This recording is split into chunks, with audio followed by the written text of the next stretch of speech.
Hey everyone. Okay, so we are now 8 weeks today. Baby's about the size of a peanut, which is real cool. And starting to look more like a human too. So it's real cool. We've been watching we've got an app that we look at, and every Sunday, which is the beginning of the new week for us, we have a read of what's going on with the baby and all that sort of stuff. And it's yeah, I quite like that. It's cool being able to know what they're doing. And this week even it's all about baby's nervous system being fully developed. So by the time they actually get to that 12 weeks, the baby's fully developed entirely, and then it's just kind of making it bigger. But yeah, so this week, what was I going to say? This week, again, I can't remember. But yeah, basically everything should be growing well. My uterus should be double in size now as well from the very beginning. I have been doing my weight each week as well, and it's about 1.5 kilos up from where I started. But that's okay. I'm not really gauging it too much at the moment. I'd say that the weight's probably up a bit because the morning sickness has been quite bad, throughout the day. The evening's really the only chance I'm getting to eat food where it's not just whatever I can keep down. So it's a lot carbier than usual, and it's so different for my body. I don't usually eat like that, training days it's normally carbohydrates, and non-training days it's not at all. But it's been a bit harder for me to get the protein and fats down. But yeah, even it sounds real shitty, but even a piece of toast, a piece of bread cut in half, and then putting some chicken on it. I've just been doing chicken that's already already cooked, not out of a rotisserie, but the Tegel stuff. It's in the cold section. It's a bit more expensive, but it's I just can't deal with the smell of it at the moment. So it was either that or not eat it. And yeah, for a little while there, a couple of weeks, it was ham was the only thing that I could have. And then when I could eat anything at night time, I would have some steak or some mince or something like that, just to try and get a bit of meat in. But yeah, I'm hoping all that stuff settles down soon. I'm probably not feeling as bad, and I'm not being I have been pretty good, to be fair. We watched a program the other night, just coincidentally, it was on TV, about women and their morning sickness being so bad right the way through pregnancy too, that they were vomiting up blood and all that sort of shit. And they started doing marijuana in order to help with the sickness, but then they're having all these issues with kids getting taken from them when they were born because they had it in their urine and all this sort of stuff. But anyway, just really interesting, because for me it made, actually it was Brennan that kind of commented on it, but it was as simple as I'm saying that I'm doing really well, because there is a lot worse that it could be. And yeah, so I'm trying to enjoy it as much as possible at the moment, and it's definitely not a bad thing. I'm not minding it so much. It's just different. I just had to really get over that period at the start of telling myself that I was not giving the best to baby because I can't keep stuff down, and also the food choices. One thing that has kind of slipped in there at the moment that seems to be a good way for me to get something in the morning without being sick, because basically I was trying to do yogurt and peaches, or yogurt and some sort of fruit with some nuts in the morning for the first meal, but every single morning I was throwing it up. So and then I tried various other things as well. The toast wouldn't stay down, none of it. So I've been having a couple sips of chocolate milk, really good. But yeah, at this point I'm just trying to keep food going in, because I think and taking advantage of that evening period as well, where I do feel a bit better. But yeah, hopefully that'll all balance out soon, and I can kind of control the weight a little bit more as well, by just eating better and getting more nutrient dense foods in there for baby as well. Okay, anyway, so that's kind of the update for now. So what I wanted to talk about was, I did mention when we did the one with Brendan, announcing that we were pregnant, I said that I wanted to do a video on the conception methods that we used. Also, if you wonder why I keep looking down, my memory for some reason, I just keep forgetting stuff. So normally we don't write our videos down, but I've just written down a couple of points so I don't forget to say anything important. But yeah, so with the conception methods, we tried lots of different things, and obviously, I don't really know if there's any methods that aren't natural that you can do for conception anyway, but we are all about that. So basically, once we decided to start doing that, start trying for a family, straight away. Actually, it was basically straight after our last show that we did, which was the Nationals, that we had, we'd already talked about us starting a family after that show, so I had started it after then just to kind of get a pattern of like my cycles and figuring out what was going on when, rather than getting to actually being 100% ready to, like, and trying, and then trying to figure out patterns. But yeah, so the first thing that we tried was the temp checks. So basically it's as simple as, and I print out these sheets for my preconception nutrition clients as well, so women that we're helping to try and get pregnant, or even it might be something as simple as not even getting their periods back, so trying to track that to see if we can see if they are ovulating or what might be going on. The temp checks is something that we did right the way through until the last couple of months, and that was purely because the temp checks are influenced by lots of different things. So if you've got a fever, if the room's colder, if the room's hotter, if Brennan was hugging me right before, cuddling me right before I did the test, I'd be hotter. So lots of things changed that. I did it under my tongue each morning, and that was fine. But yeah, I did. It did definitely work to start with, and I'm not saying that it didn't work. For me personally, it came down to it not being a good tool for me to use, because the first part was fine, it's used to predict ovulation, but at the other part of it, after I'd ovulated, those 2 weeks where you're waiting to see if it's happened, you kind of, or I did anyway, the further it got, is you kind of hold on to anything that could possibly indicate that you are pregnant, because obviously that's what you're trying to do. And so with the temp checks, if you have like a slight jump up, basically the idea is that you ovulate and then it's meant to stay high, but if you're pregnant it just keeps going up, up, up. I had a couple of months in a row where it was like that, so each month, like our very first month of trying actually, it was like that, and I was like, oh my god, I must be pregnant, surely, all these things.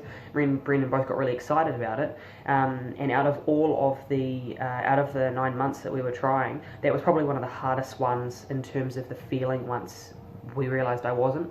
We did like 2 or 3 pregnancy tests because we were so adamant that that was what was meant to happen from the temp checks as well, and with how I was feeling that. We were really disappointed. We were really shocked. I was crying. But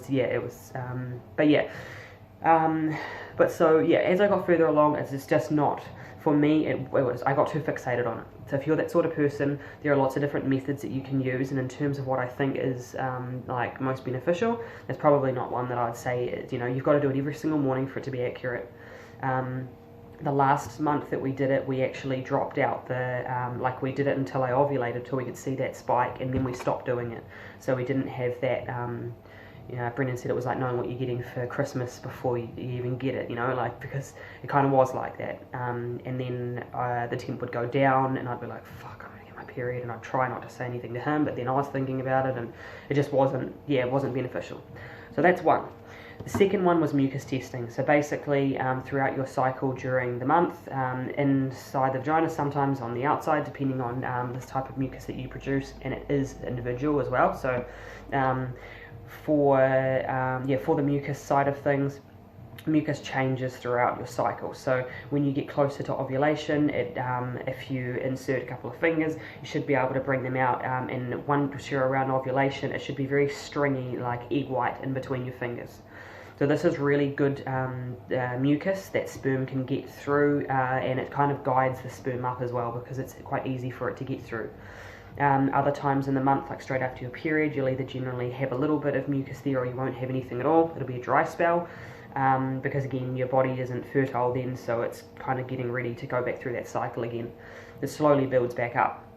It was a good tool, but again, could obsess over it, and depending on the days and depending on what's going on, obviously for us too, we have sex quite a lot, so having sperm in there as well mucks up the whole thing. So again, for a lot of people too, like I'm not someone that gets grossed out by that sort of stuff, but for a lot of women it probably is too invasive, so you don't have to do that. The other one is cervix position. So basically again throughout your cycle it changes. So this was probably one of the hardest ones for me to get my head around, because it's the same idea. You put your fingers in and you should be able to feel your cervix. It should either feel soft or firm. It should be high or low in the vagina, depending on how far up you have to put your fingers, and it'll either be open or closed, the cervix. So as you approach your period, your cervix should get quite low. This makes it easier for the blood to get out and, you know, all the other sort of stuff to happen. And as you get closer to ovulation, it should rise up. And yeah, basically so that the sperm, once it's up in there, it's quite close to the tops. Again, it can fluctuate, like with the changes in it, and also intercourse upsets it as well, so it can make it swell and make it feel different than it actually is. But yeah, so when we were using this the last month when we got pregnant, I actually felt no differences really. Some days I kind of felt like I had, and other days not. But so again, kind of like the temp checks and the mucus, it's not, I don't know, unless you're extremely familiar with it and you've been doing it for years. I mean, I ended up doing it for 9 months and I still didn't feel like I knew exactly what I was trying to feel. It's something that you can tell yourself is different because you want it to be positive, obviously. So yeah, again, it's probably not something that I would recommend, and it is a little bit invasive as well, so some women might not like that. Okay, and then the last one, this is the one that we actually only did this the last month, and coincidentally we ended up getting pregnant at the same time. But before I quickly mention that, I do want to say that I think that it is important to track your cycle. So regardless of what method you choose, having an app so you can check it.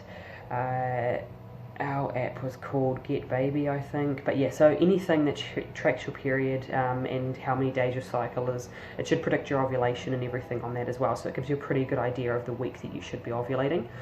We found this really helpful, and it did tie alongside the temp checking and the mucus and all that sort of stuff as well. So it's quite a good tool. But the one that we found the most effective was actually ovulation kits. Now, the reason I've been put off by these was because I'd been told they were really expensive, and by that I thought maybe like hundreds of dollars. We ended up, obviously as we were getting further along, I wanted to know for myself too, like it's one of the easiest ways to check if the female is working properly.